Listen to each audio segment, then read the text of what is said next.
Hey everyone, I'm Mary, a 32-year-old software engineer, and I've always been proud of my mixed race background. Growing up, my parents showered me with love and encouragement, which helped me excel in school and eventually land my dream job. Life was going great.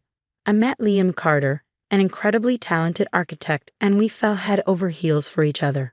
Before long, we were walking down the aisle and starting our own little family. When our daughter Jennifer was born, I felt like life couldn't get any better. But that's when I started noticing something odd about my mother-in-law, Elizabeth. Don't get me wrong, she's well respected in our neighborhood, always hosting fancy parties and mingling with the local bigwigs. But the way she treated Jennifer made me uncomfortable. "Oh, Mary dear," she'd say, "have you noticed how Jennifer isn't babbling as much as her cousins did at this age?" I'd brush it off, replying, "Every child develops at their own pace, Elizabeth.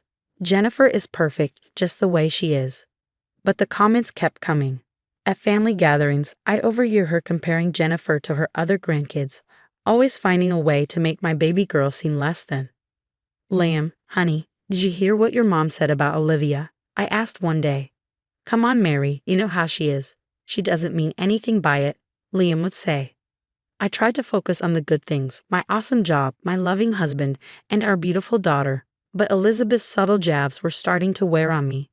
Thank goodness for my work buddy, Michael. He became my go-to person when things got tough, both at the office and at home.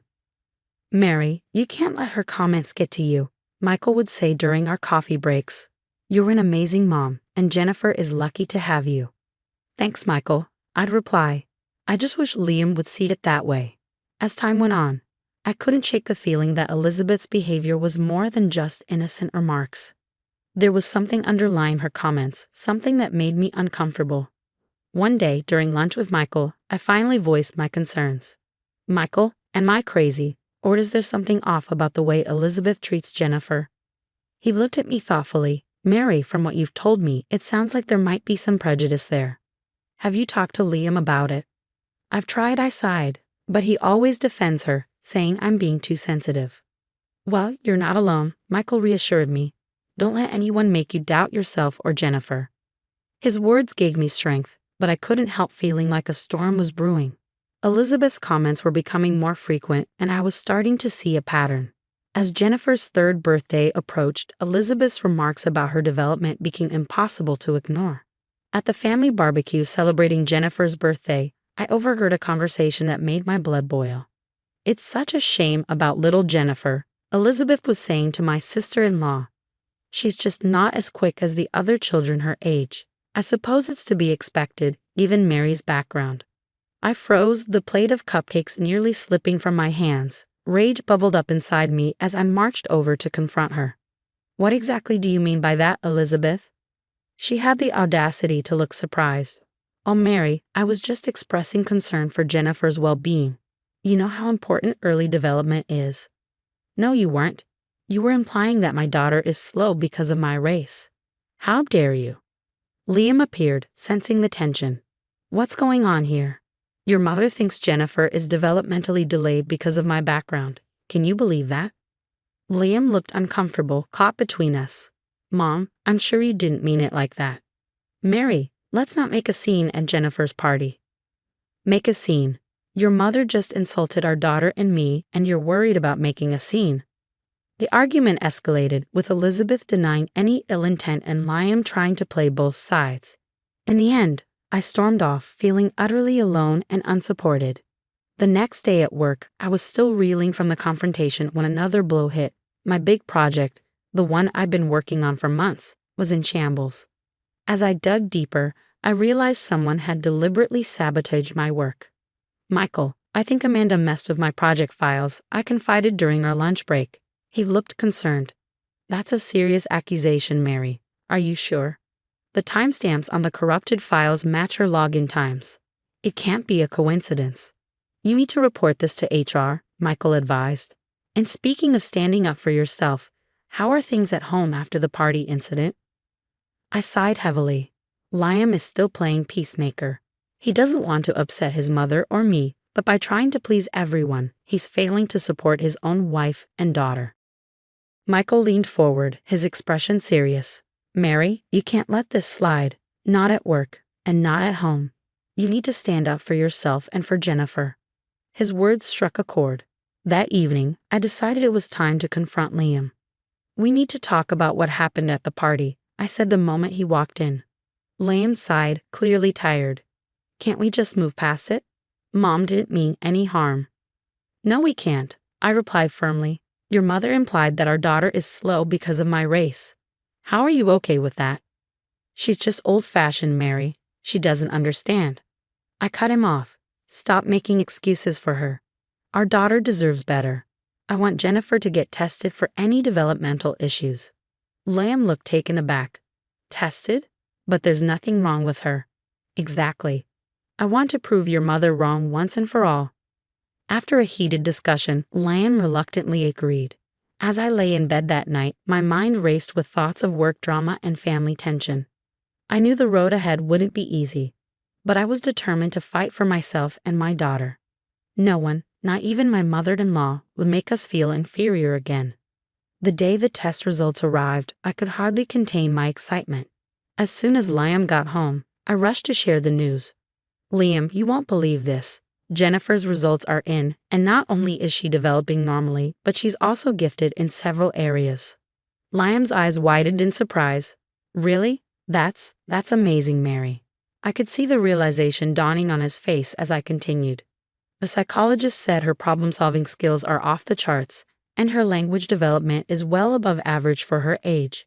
I had no idea, Liam mumbled, genuinely shocked. Now do you see what I've been saying about your mother's prejudice? She's been wrong about Jennifer this whole time. Liam nodded slowly. I'm sorry I didn't believe you sooner. We need to tell Mom about this.